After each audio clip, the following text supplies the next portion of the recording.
house of the Lord this morning. Amen. It's actually my first time back in church since COVID. My church is still online, but it just felt like I was blessed when I walked in this morning. And I expected to be a little nervous, but it was like when I stepped in, I just felt God's peace. And I'd like to just take a minute and thank you all's lead pastor, Dr. Reverend Bloodsaw, and his wife, and all the church clergy, and thank you all for having me. I wrote this poem, and what made me a little nervous about it was that it's very vulnerable. So I want you all to keep that in mind and just bear with me. And I've named it the crushing. Because how many of you know that sometimes God will send you through the crushing before he blesses you? So I pray that it blesses you all this morning and that it touches someone. For a long time, I thought that God hated me. I knew I was a sinner, but I just couldn't even fathom why he'd even taken his time in creating me. I knew scriptures, but not because I'd read the Bible for myself. I went to church and memorized it like mostly everyone else. It's easy to fake wisdom. Walking around, speaking in cliches, I thought I had all the answers until the crushing began. See, I always knew that God had planted this seed deep down on the inside of me, but when I didn't see a harvest, I just knew he'd forgotten me. Being planted in obscurity by God feels a lot like being buried alive. It gets dark and hard to breathe, and anxiety is running high, and as the seed becomes rooted, it feels a lot like being stretched to the point of breaking. I remember being face down on my knees, just pleading with God to take this burden away from me. See, I became so good at operating in my pain. Was able to hide it mostly from even my closest family and friends. Started to accept that the best I may ever feel again was going to be just okay. I'd accepted this as my new normal instead of just one of life's many stages. I settled in defeat and couldn't find it in myself to pick up the pieces. I'd given up on myself, and I hate to say it, but even Jesus. I was convinced.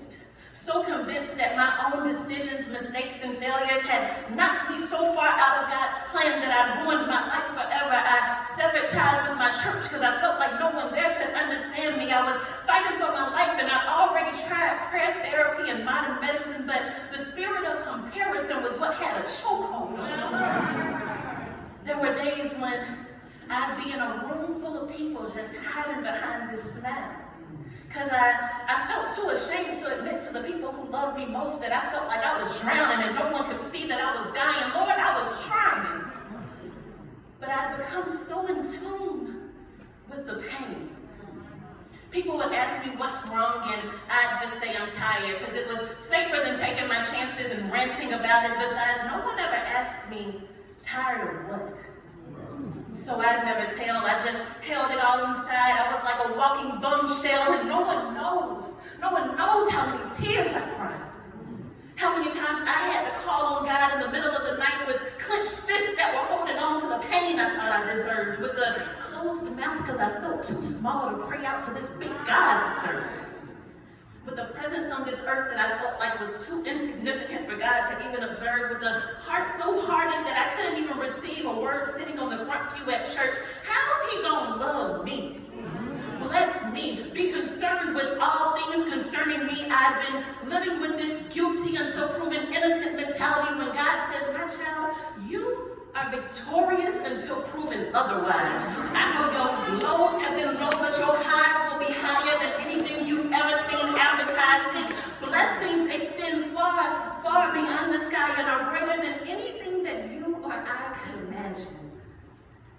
See, God crushed me so he could exalt me. He used the very things I thought would disqualify me as stepping stones to bless me beyond my wildest dreams. He produced a miracle from my mess. And he used it to remind me that even at my worst, I'm never powerful enough to mess up his plan for me. He always crushes most severely those who he wants to entrust with his riches. And it taught me that even if it feels like the world has forsaken me, if Jesus is in my room, not even an earthquake can shake me, baby. I'm a new creation. And see, I used to think God was punishing me. but it was all just preparation. I misinterpreted his intention. I mistook the crushing as my final destination, but it was just the transportation to the life of my dream. And I get chills. I get chills when I think how my mother and grandmother's prayers kept me. I get chills when I think what might have happened if God granted me some of the prayers I prayed when I was unaligned with him and shackled. Sometimes you gotta pray crop failure over some of the seeds you sown, things you sown. We forget how much power lies between our lips and is spoken from our tongues. See, this testimony ain't just for me. I went through it so I can help y'all. And see, you can't lead if you don't read, so I've been studying my Bible. Because sometimes you gotta be the one in your family to break those generational cycles, fight some things and go through the crushing so your niece or daughter won't have to. And it amazes me. I mean, it still amazes me that he chooses to be intentional with me. That he still loves me, that he is jealous for me. He knows my name and I don't have to be burdened because he bears my pain, and I ain't deserving. I ain't deserving, far from worthy of his mercy. He's given me joy too great to contain. And I'm so glad that his grace ain't rationed on a scale of perfection, that his love can't be earned but given freely at his own discretion, that his discretion, like his favor, ain't fair. What other God do you know who can bless the whole world every day and never run scared?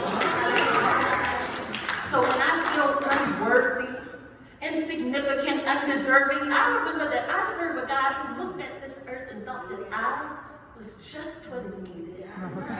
That he made me in his image, that I may not be defeated, that he birthed me of himself to unearth all the purpose I possess. And even when I feel too weak to cry out in prayer, he can interpret even my moans and my tears and pour out supernatural healing to bring me out of darkness.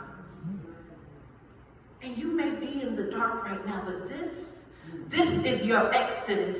The truth is what sets us free. So don't believe any of the lies that old devil says. He knows that your deliverance is rooted in your beliefs, so you gotta believe to come out.